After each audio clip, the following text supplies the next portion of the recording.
ஓம் ஸ்ரீ கணபதி நமக. ஓம் ஸ்ரீ குருவே நமக. வைகாசி விசாகம். இது போன்ற ஆன்மீக தகவல்களுக்கு நம்ம ஸ்ரீ சுபர்ணன்ற இந்த யூடியூப் சேனலை சப்ஸ்கிரைப் பண்ணிங்க, லைக் பண்ணுங்கள், ஷேர் பண்ணுங்கள். உங்கள் நண்பர்களுக்கும் இது பற்றிய அறிவிப்புகளை தெரிவிங்க. வரும் 22/5/2024 அன்று மாலை 7:17 மணி முதல் 23/5/2024 அன்று மாலை 7:51 மணி வரை பௌர்ணமி திதி உள்ளது. 22/5/2024 அன்று காலை 8:21 மணி முதல் 23/5/2024 அன்று காலை 9:47 வரை 9:47 மணி வரை விசாகம் நட்சத்திரம் உள்ளது. 23/5/2024 அன்று வியாழக்கிழமையும் உள்ளது. விசாகம் நட்சத்திரம் குரு பகவானின் நட்சத்திரங்களில் ஒன்றாகும். எனவே பௌர்ணமி திதியும் விசாகம் நட்சத்திரமும் வியாழக்கிழமையும் கூடிய, அதாவது 23/5/2024 அன்றும் நன்னாளில் ஸ்ரீ முருகப்பெருமானை, ஸ்ரீ வள்ளி தேவானை சமேத ஸ்ரீ முருகப்பெருமானை குருவாக எண்ணி வணங்கி வழிபடுவதும் சிறந்த நல்ல பலன்களை தரும். வைகாசி விசாகம் என்பது ஸ்ரீ முருகப்பெருமான் பிறந்த நன்னாளாகும். இந்த நன்னாளில் ஸ்ரீ முருகப்பெருமானை வழிபடுவது சிறந்த நல்ல பலன்களை தரும். வைகாசி விசாகம் நட்சத்திரம் அன்று பௌர்ணமி திதியும் உடன் இருக்கும். எனவே முழுமையான ஒளி பொருந்திய இந்நன்னாளில் பிறந்த முருகன் தன் பக்தர்களின், தன் அடியவர்களின் வாழ்க்கையை சிறந்த ஒளியுடன் பிரகாசிக்க வைக்கிறார். முருகன் ஆறுமுகன், ஐங்கரனின் சகோதரன், சக்தி புதல்வன், சிவன் மைந்தன், நல்ல குழந்தைகள் வரம் தந்தும் தம்பதியர்களை மகிழ்வுடன் வாழ வைக்கிறார். முருகன் வள்ளி மணாளன், தெய்வ யானையின் கணவன், நல்ல சுப திருமண வரங்களையும் தந்தும் அருளுகிறார். திருமணமான சுப தம்பதியர்களை இனிதான இல்லற வாழ்வில் மகிழ்ச்சியுடன் வாழ வைக்கிறார். முருகன் ஸ்ரீ லட்சுமி நாராயணனின் மருமகன், தேவர்களின் சேனாதிபதி, அனைத்து உயிர்களையும் வஸ்துக்களையும் செல்வங்களையும் காத்தும் ரட்சித்தும் சிறந்த காவல் தெய்வமாக விளங்குகிறார்.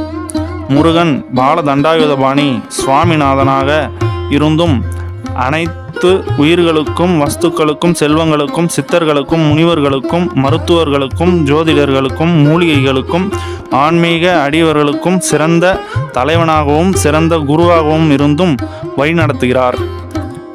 முருகன் பால தண்டாயுதபாணி திரு செந்தூர் ஆண்டவன் சுவாமிநாதனாகவும் இருந்தும் சிறந்த நல்ல புத்தி கூர்மையும் சிறந்த நல்ல அறிவையும் குழந்தைகளுக்கும் மாணவர்களுக்கும் அனைவருக்கும் அனைத்து உயிர்களுக்கும் சிறந்த நல்ல புத்தி கூர்மையும் சிறந்த நல்ல அறிவையும் சிறந்த நல்ல ஆற்றலையும் தந்தும் சிறந்த நல்ல ஞானத்தையும் சிறந்த நல்ல ஆன்மீக அறிவையும் சிறந்த நல்ல கல்வி அறிவும் சிறந்த நல்ல கல்விகளில் தேர்ச்சியும் தந்தும் நல்லருள் செய்கிறார். படிப்பதில், கல்வியில், ஞானத்தில், அறிவில் உள்ள தடைகளையும் அழித்தும் நல்லருள் செய்கிறார். முருகன் வீரனாகவும் இருந்தும் நல்ல உடல் நலத்தையும் நல்ல உடல் அழகையும் தருகிறார். நோய்களையும் அழித்து நல்ல உடல் நலத்தை தருகிறார். எனவே முருகனை குருவாக நினைத்து வழிபடுவதும் சிறந்த நல்ல பலன்களை தரும். வைகாசி விசாகம் நட்சத்திரம் அன்றும் மாதம் வரும் விசாகம் நட்சத்திரம் அன்றும் அவரவர் அருகில் உள்ள ஸ்ரீ முருகப்பெருமான் திருக்கோவிலுக்கு சென்றும் சுவாமி தரிசனம் செய்தும் வழிபடுவதும் சிறந்த நல்ல பலன்களை தரும். முருகனுக்கு அபிஷேகத்திற்கு சுத்தமான பசும்பால், நெய், விபூதி, சந்தனம், இளநீர், சுத்தமான பழங்களால் செய்யப்பட்ட பஞ்சாமிர்தம், நைவேத்தியத்திற்கு சுத்தமான பசும்பால், பச்சரிசி, நெய், வெல்லம் போன்றவை பக்தர்களால் முடிந்தவற்றை சுத்தமான முறையில் திருக்கோவிலுக்கும் தந்தும் சுவாமி தரிசனம் செய்தும் வழிபடலாம். இவ்வாறு செய்து முருகனை வழிபடுவது சிறந்த நல்ல பலன்களை தரும். விசாகம் அன்று ஸ்ரீ முருகப்பெருமானுடைய கந்தர் சஷ்டி கவசம் கந்தகுரு கவசம், விரல் மாறனைந்து, குமாரஸ்தவம், ஸ்ரீ முருகப்பெருமானின் போற்றிகள், ஸ்ரீ முருகப்பெருமானின் திருநாமங்கள், ஸ்ரீ முருகப்பெருமானின் கதைகள் ஆகியவற்றை படிப்பதும் கேட்பதும் பார்ப்பதும் சிறந்த நல்ல பலன்களை தரும். ஸ்ரீ முருகப்பெருமானுக்கு நைவேத்தியமாக சுத்தமான பசும்பால், சுத்தமான நீரில் வெல்லம் கலந்தும் பானகமாகவும் செய்தும் வழிபடலாம். சிறந்த நல்ல பலன்களை தரும். இவ்வாறு செய்து ஸ்ரீ முருகப்பெருமானை வழிபடுவதும் சிறந்த நல்ல பலன்களை தரும்.